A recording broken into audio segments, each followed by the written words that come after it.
अरे बच्चों, इस वीडियो में हम साधारण ब्याज एवं चक्रवृद्धि ब्याज के बीच में अंतर निकालना सीखेंगे जब समय 3 वर्ष दिया हो। इससे पहले वाली वीडियो में हमने समय 2 वर्ष था तब कैलकुलेट किया था। इसमें समय 3 वर्ष है तो उसको कैसे कैलकुलेट करते हैं। तो let's start. Simple interest and compound interest, basic formula same वही। साधारण ब्याज इक्वल टू मूलधन गुना दर गुना समय बटे 100, यानी SI equal to P into R into T upon 100, where P is principal, R is rate of interest and T is time. Fourth compound interest चक्रवृद्धि ब्याज equal to मूलधन 1 प्लस दर upon 100 raise to the power समय minus 1। CI compound interest equal to P in bracket 1 plus R upon 100 raise to the power n minus 1, where P is principal, R is rate of interest and n is time in years. तो आप इसको direct चक्रवृद्धि ब्याज निकाल सकते हैं। पहले आप वो मिश्र धन निकाल के A निकाल के भी कर सकते हैं। A equal to P in bracket 1 plus R upon 100 raise to the power n। इससे आप A निकाल लेंगे। फिर CI के लिए क्या होगा, CI equal to A minus P, इससे निकालो। इसी से बनाए ये भी फॉर्मूला। इसमें हमने डायरेक्ट P कॉमन ले रखा है, बस मूलधन कॉमन लेके माइनस 1 आ गया, बात वही है। तो कम टू द क्वेश्चन। 5000 का 3 वर्ष का समय 3 वर्ष दिया हुआ है। देखो 3 वर्ष का 10% वार्षिक ब्याज की दर से चक्रवृद्धि ब्याज एवं साधारण ब्याज का अंतर ज्ञात कीजिए। पहले हम इसे बेसिक मेथड से करेंगे, उसके बाद शॉर्टकट बताएंगे। तो बेसिक मेथड के अकॉर्डिंग हम सबसे पहले साधारण ब्याज निकालेंगे। फॉर्मूला वही, मूलधन गुना दर गुना समय बटे 100। मूलधन यहाँ पे आपका 5000 है, दर आपका 10% वार्षिक है और समय 3 वर्ष है। तो 5000 गुना 10 गुना 3 अपॉन 100। यहाँ पे देखो 2 0 से 2 0 कैंसिल हो गए आपके। 500 इंटू 3 1500, 1500 आ गया। ये तो साधारण ब्याज हो गया। अब चक्रवृद्धि ब्याज वही, मूलधन 5000 1 प्लस दर हो गई 10 अपॉन 100, पावर समय जो है 3 वर्ष है माइनस 1। यहाँ पे 0 से 0 कैंसिल, 10 1 10 प्लस 1 11 अपॉन 10 हो जाएगा। तो 5000 into 11 upon 10 raise to the power 3 minus 1। अब इसको सिंप्लीफाई करो, 11 के 3 टाइम्स मल्टीप्लाई करेंगे 1331 आएगा और 10 की 3 टाइम्स 1000 आएगा माइनस 1। एलसीएम लेंगे तो 1331 माइनस 1000, तो 331 आ गया। 331 अपॉन 1000। अब यहाँ पे देखो 30 से ये 30 कैंसिल हो जाएंगे। 5 इंटू 331 करेंगे तो 1655 आ गया।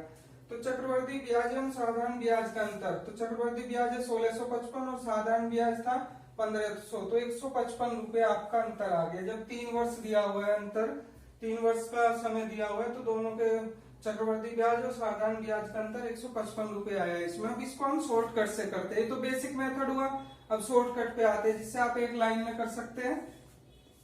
चक्रवृद्धि ब्याज एवं साधारण ब्याज का 3 वर्ष का अंतर, अब की बात समय 3 इयर्स है, पहले इससे पहले वाले में 2 इयर्स था। तो फॉर्मूला मूलधन गुना दर बटे 100 स्क्वायर, यहाँ तक तो आपका पहले वाला ही है जो 2 वर्ष के लिए भी था यहाँ तक। तो अब इसमें क्या हुआ है, इंटू 300 प्लस दर अपॉन 100। जब 3 वर्ष का है तो यहाँ पे 300 प्लस दर अपॉन 100, ये टर्म और मल्टीप्लाई हो जाएगी। ये 2 वर्ष का था यहाँ तक, तो मूलधन गुना दर बटे 100 का होल स्क्वायर इंटू में 300 प्लस दर अपॉन 100, इसकी मल्टीप्लाई हो जाएगी जब समय 3 वर्ष हो। तो अब अपना रखते हैं इस पे। देखो मूलधन आपके ऊपर वाले क्वेश्चन में 5000 दिया हुआ है, दर आपकी 10% दी हुई है, तो 10 upon 100 into 10 upon 100 into 300 plus दर, दर 10 है तो 300 प्लस 10 310 अपॉन 100। इसको सिंप्लीफाई कर लो 1 2 3। देखो यहाँ पे 3 0 कैंसिल हो जाएंगे, 2 0 ये गई, 1 0 यहाँ से गई, फिर 1 2 3 0 यहाँ पे भी कैंसिल हो गई।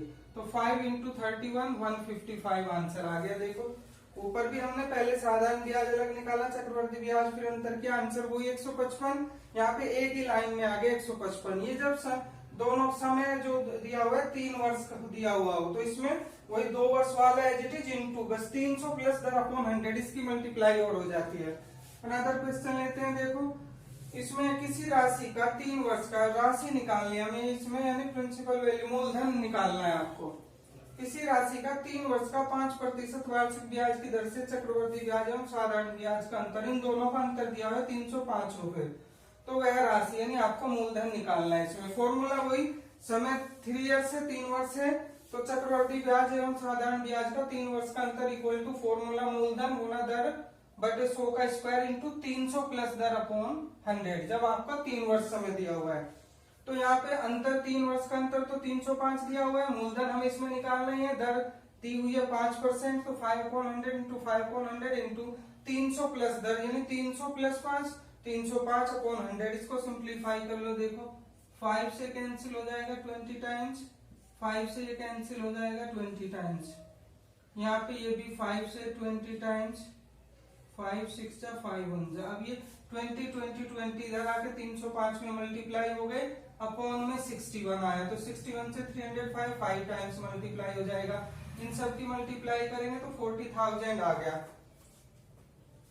ये 30 as it is 2 into 2 4 into 2 8 और इंटू 5 40, तो 40,000 मूलधन, यानी वह राशि आपकी 40,000 रुपए है। 40,000 रुपए पे 5% वार्षिक ब्याज की दर से 3 वर्ष का अंतर जो आएगा वो 305 आएगा।